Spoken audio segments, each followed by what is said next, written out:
Welcome to another Founder Wisdom Pod with May Mahboob. She is co-founder at MBD Financials. She's building a metaverse business district. She's top 100 women of the future. She's all about digital transformation, e-commerce, web3, NFTs, and blockchain. So today we're going to talk about all these beautiful things and most importantly, tech innovation.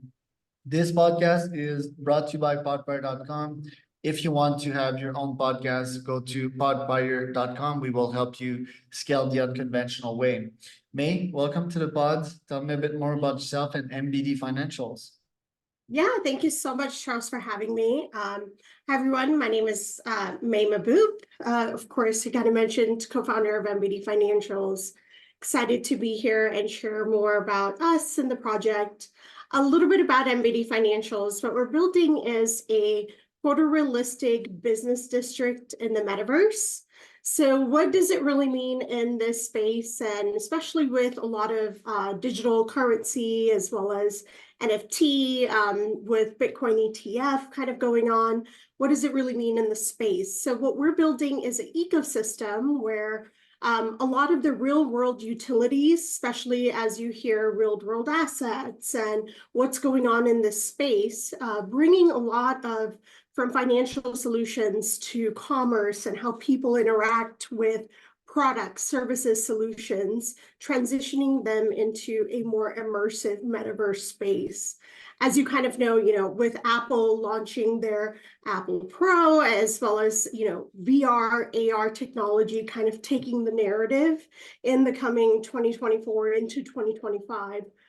We have been building for a couple of years now, and what we envision is leveraging a lot of these digital NFTs, non-fungible token, creating digital twins of actual products, services, and having users as well as businesses as well as consumers engage with it.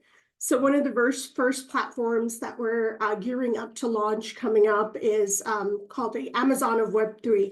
It's a phygital marketplace. So what it does is whether you're in Web2 space or whether you're in Web3, you're able to easily create digital twins of product services and create that engagement with Web3 users as well as Web2. So the commerce space initially. So tell me about your background and when you started your first startup and when did your obsession with Web3 started? Yeah, so my background is actually from the brick and mortar retail space. I was executive for some of the top beauty brands in branding as well as international brand development. And Web3 space, the way I really got involved is I've always dabbled in cryptocurrency for quite some time, over 10 years now. And one of the things that I found so valuable, especially the technology that goes behind the currency in itself, blockchain technology, is the fact that it allows users or individuals to create their own in a decentralized way, have control over their own, whether it's data or their financial status freedom. So I really got involved, especially with social impact work. I started my first business. I actually partnered with Lush Cosmetics, took it to Singapore. After that, one of the things that I wanted to focus on, especially working with a lot of in developing countries, women and children, I wanted to find a way where, we do a lot of charity work and provide charitable goods to individuals, whether it's education, but how can we really leverage technology to be able to provide resources to individuals that need it the most? So that's kind of where blockchain technology came in, and we launched I met my business partner through that impact work, and we launched our first company, which was TechWays XR, and it was more of virtual reality as well as mixed reality solutions in the business world, and then transitioned into MBD. What do you like about the DeFi space and community? The fact that it's so community driven, right? So individuals have control over their actions, where you get to create your own, you get to do your own research, you get to have control over your finances, and there usually isn't a middleman. I think one of the most challenging things in this space is the fact that, you know, you have to do quite a bit of research, and it initially, from a lot of things that has happened in the space within even the last year with FTX, and some of the challenges we face even with regulations. I think there was a huge barrier to entry into this space, but I think the direction that we're moving towards, with a lot of large institutional investors and kind of getting institutions getting into this space, I think innovation's limitless, and there really isn't a centralized organization like Google or Microsoft to take a lot of that market share. I think we're going to see a lot of small projects with amazing innovation really take a big step up. So it levels the ground for individuals, whether it's a startup or an individual just with an amazing idea to get into this space and make a name for themselves. And you raised $10 million. When was that, and when's your next round? Yeah, so we actually raised 11, so we closed another million within the last 6 months, and we actually raised 10 million the first towards the end of last year. And one of the challenges I think that we came across is the fact that we raised it during bear market, which means that the market wasn't that great, especially in digital currency, to be able to raise capital. So we did a token raise with LDA Capital, who's invested in some of the large projects like Singularity Net and numerous others. And where we find the value behind it is the fact that we see such a huge potential in this space, as well as the solution we're building. So that's super exciting. We currently don't have a full raise that we're doing, but we will start our Series A soon, shortly after a couple of launches and taking our product to market. So we're super excited for the future. And what's on the roadmap? Because I see so many things here, AI e-commerce marketplace. I also see a realistic looking metaverse. So what's on the roadmap on the short term this year? Yeah, so we're getting ready to launch our Ethereum pair, especially with Ethereum users, as well as the ETF coming up, right? So it's going to grow our user base at the same time. We are early Q1, we're looking at Q2, sorry. Q2, we're launching our first platform, which is the Phygital Marketplace. And the great part about it is we have built so many, we've developed so much silently within the last year that we have quite a bit of platform that just needs a bit of UI changes, and we have it kind of sitting there gearing up to launch. So it's all about storytelling. And especially getting businesses and organizations with a lot of the use cases coming out, especially loyalty models. And you have Louis Vuitton, Adidas, Nike kind of getting into this space. We find that commerce will really it will limit the barrier to entry for general investors as well as users, as with simplified user experience, user interfaces. So it's going to allow us to onboard a lot more users. And then we're launching our DeFi platform, which is financial solutions. So they all kind of tie together. And then ultimately, towards the end of the year, our real estate as well as the immersive content. So we're super excited. Right. Metaverse, there's been ups, there's been down, there's been Apple Vision 1 recently. What's your take on it, and what's your future prediction for the metaverse? Yeah, so I do think the narrative is going to come back, but you know, when people talk about the metaverse, they see it as people just kind of spending their entire day within the metaverse, and that's not how it really is. So when you look at a lot of the games that have invented, from you know, Call of Duty to Fortnite, they're all metaverses. So it just depends on how you utilize a space where you're able to connect with others, and whether it's from a social perspective or whether it's gaming. So I think if we feed it to the world in smaller pieces, it's a lot more, it's easier to kind of accept and implement within your daily lives, which is one of the reasons why we're focusing on the commerce space. I think metaverse is going to solve one of the largest challenges that most software companies to product solutions look to solve, which is creating convenience. So it's going to create convenience for users.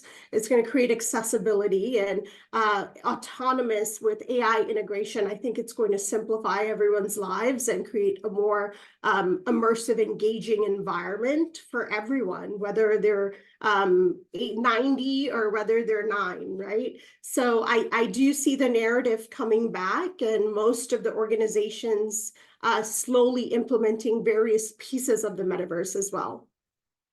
And what about crypto? Generally speaking, seems that we're about to hit the bull market this year and things are going to go pretty well finally after 2 or 3 years of mayhem.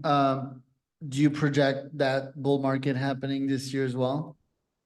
I think it's going to, we're going to enter Bitcoin halving. So once after the halving kind of goes, I think it's going to be closer to the end of the year, right? When we really start seeing a bit of a difference and entering that market.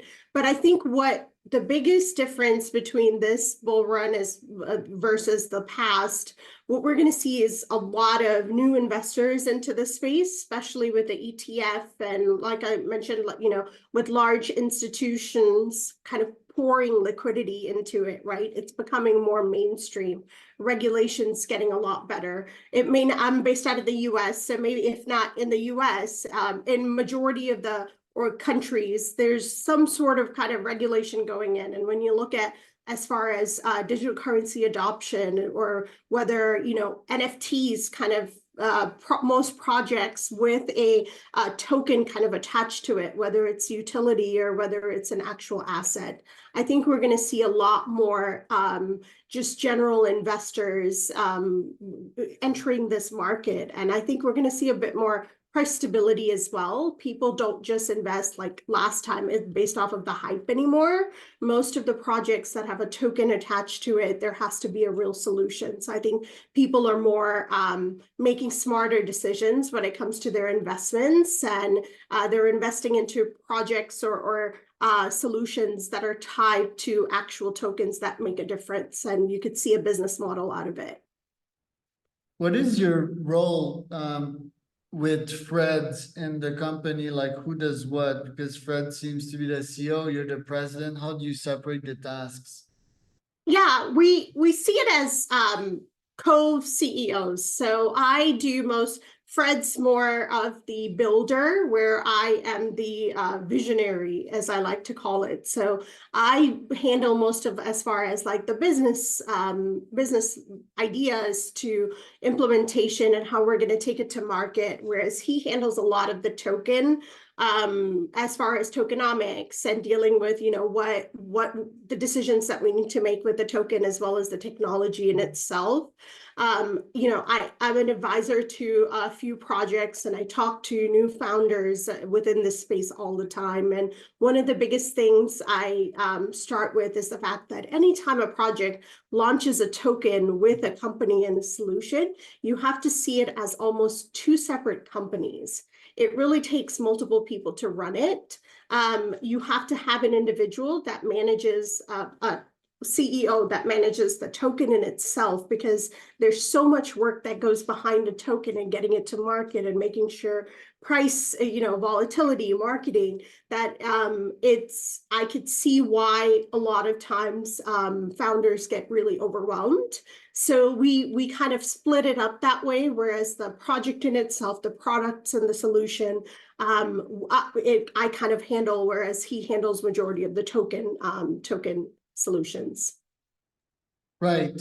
And this year, as a founder, what's your top 3 goals? To be able to deliver, right? I think that's, and stick with the timeline and the roadmap. I think that should be every founder's goals, to ensure that that you have executable deliverables, that you're able to execute them as promised to the community and your investors. So I think that's really important for us, as well as getting our product to market and creating a brand positioning for ourselves. I think it's going to be one of the it's the rat race. Everybody's kind of running to catch this whole bull market.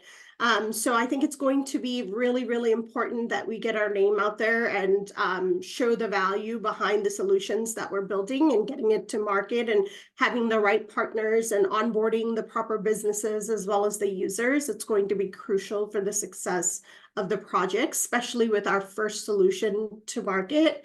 So, so that's a big, not just an achievement, it's a challenge for the team and myself as well to make sure that we execute it seamlessly. It's Women's International Day in about a month from now. What message would you have for women founders or women that are thinking to be founders? One of the biggest messages I'll say is technology in itself is overwhelming. It's a very, I know that we say this all the time, it's a very male-dominated industry, right? So I think then you add blockchain and cryptocurrency to it. It just seems like, hey, I don't have a place for it in this space. I don't know finance or I don't know this.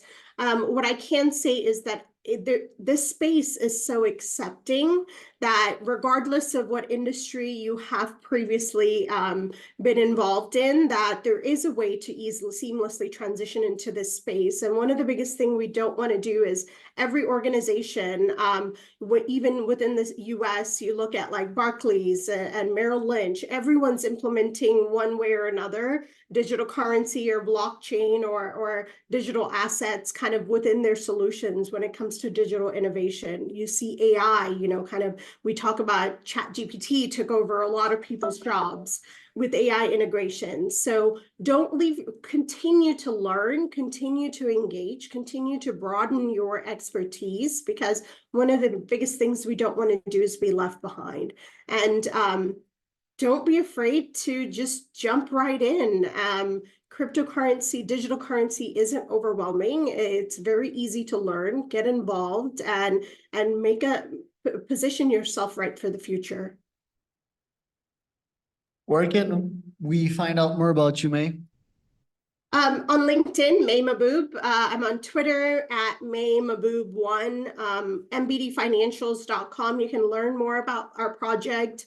I do a lot of podcasts, YouTube as well as Spotify. So feel free to join our community on Telegram. I'm all about education, and I'm always available to answer questions or be as helpful as I can, especially in this space. So feel free to reach out, check us out with our project, as well as feel free to shoot any questions or comments.